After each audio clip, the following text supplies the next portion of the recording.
তো বন্ধুরা, আজকে একটা অন্যরকম ভিডিও নিয়ে চলে এসেছি তোমাদের কাছে। তো চলো ঝটপট যেটা বানানো যায় সেটা হচ্ছে কি বলতো, ম্যাগি।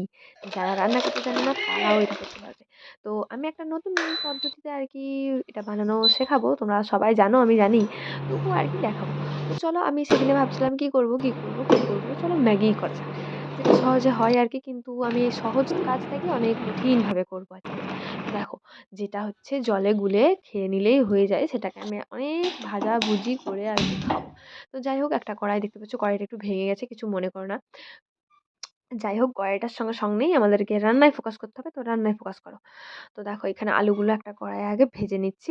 পেঁয়াজ কেটে আমার চোখগুলো একদম অবস্থা কাহিল হয়ে গেছে। তো ওইখানে আর কি নিরামিষ কড়াইয়ে আলুগুলো ভেজে নিয়ে এরপর আমি আমিষের দিকে চলে এসেছি এখন, কারণ হচ্ছে পেঁয়াজ দিতে হবে ভেজে। তো এই কড়াইটা কিন্তু ভাঙাভাঙি নেই, দেখতেই তো পাচ্ছ। তো যাই হোক, এখন পেঁয়াজগুলো ভালো করে কষিয়ে তারপর ম্যাগিটা দিয়ে দিয়েছিলাম। তারপর ম্যাগিটা একটু হলুদ হয়ে যাওয়ার পর আলু ভাজাগুলো দিয়ে দিয়েছি।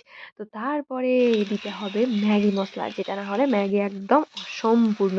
তো বুঝতে পারলে কি তোমরা রেসিপিটা?